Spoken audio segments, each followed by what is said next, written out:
Gaza में Hamas के आतंकियों पर मौत बरस रही है। जान बचाने के लिए वो सुरंगों से सुरक्षित ठिकानों की ओर भागते फिर रहे हैं, लेकिन हमास का अरबपति मुखिया आराम से विदेशों की सैर कर रहा है। वो जब मन होता है ठिकाना बदल लेता है। कभी वो अरब देश के नेताओं के साथ बैठक करता है, तो कभी कतर और तुर्की की मेहमान नवाजी का लुत्फ उठाता है। मतलब अरब देशों के बीच उसका रुतबा बाइडेन से कम नहीं। गाजा में क्या हो रहा है वो सब देख रहा है, लेकिन परेशान बिल्कुल नहीं। वो विदेश से ही रिमोट दबाता है और इजराइल पर बम बरसने लगते हैं। अब ये जितने मुखिया हैं, दरअसल आतंकवाद को उन्होंने धंधा बना लिया, बिजनेस।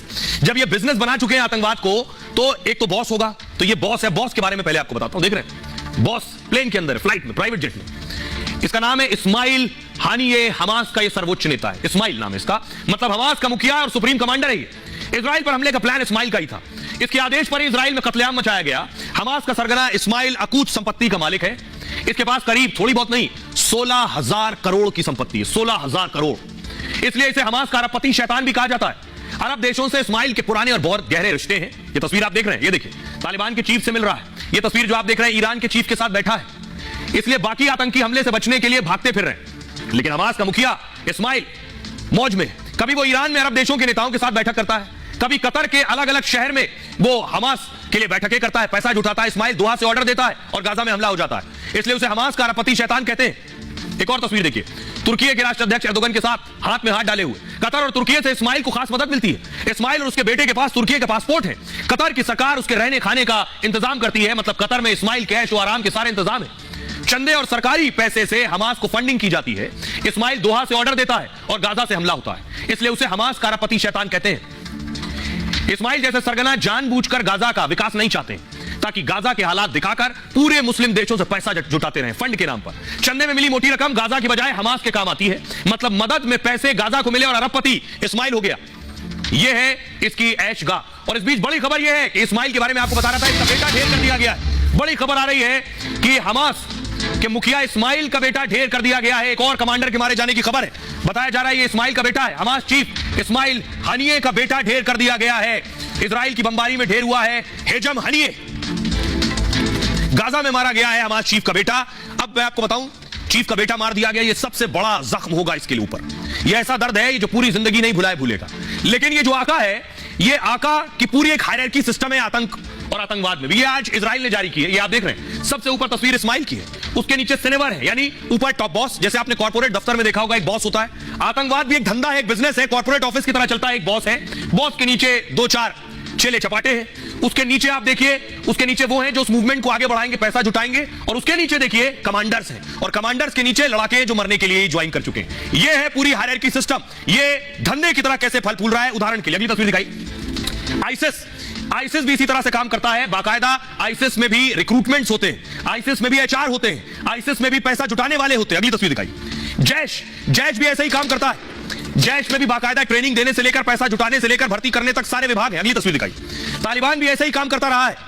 और अगली तस्वीर दिखाई। बोको हरम का काम करने का तरीका भी यही है। अब मैं आपको दिखाऊं दुनिया के कौन कौन से बड़े देश, बहुत से देश जिसमें इस तरह के आतंकी संगठन है और वो कैसे काम करते हैं, इसके बाद आपको बताऊंगा। ये आप देख रहे हैं ग्लोब में, दुनिया के नक्शे में। मैं सबसे पहले आपको दिखाऊं, इराक सीरिया में आतंकी संगठन आईसिस, पाकिस्तान अफगानिस्तान में अलकायदा, और पाकिस्तान में लश्कर ए तैयबा भी है, अफगानिस्तान पाकिस्तान में तालिबान भी है, नाइजीरिया में बोको हरम है, फिलिस्तीन में हमास है, लेबनान में हिजबुल्लाह है। अब आप देख रहे हैं ये सारे संगठन चल रहे हैं, फल फूल रहे हैं। क्यों, कैसे? इनका विजन एक है, ये लोगों को बेवकूफ बनाने के लिए धर्म का चोला ओढ़ लेते हैं और उसके बाद उन्हें धर्म के नाम पर गुमराह करते हैं। लेकिन इनका मकसद सिर्फ अपना धंधा चलाना है। ये जो तस्वीर मैं आपको दिखा रहा हूं, ये हमास के आतंकी हैं जो घुस रहे हैं इजराइल के अंदर बंदूक लेकर। उसके बाद देखिए गाड़ी पर अटैक किया है, गाड़ी पर बंदूकों से हमला किया।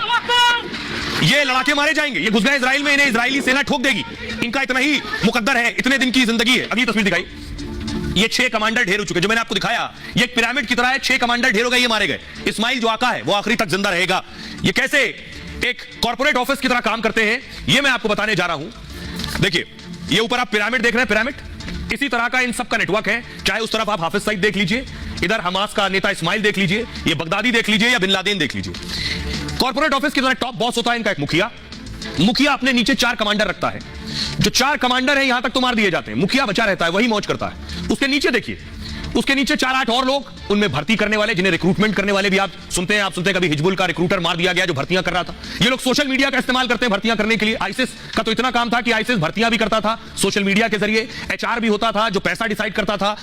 आईसिस में तो एक ब्राइड डिपार्टमेंट भी था, जो लड़ाके आतंकी वहां पहुंचते थे उनके लिए लड़कियां खोजना, दुल्हने खोजने का काम करते थे, उनके रहने का इंतजाम करते थे। ट्रेनिंग देने वाले भी कमांडर, फंड जुटाने वाले भी होते हैं, उसके नीचे सब फाइटर होते हैं, वो आतंकी जो मारे जाते हैं सबसे ज्यादा कीड़े मकोड़ों की तरह। इस तरह से इनका हायरार्की सिस्टम काम करता है।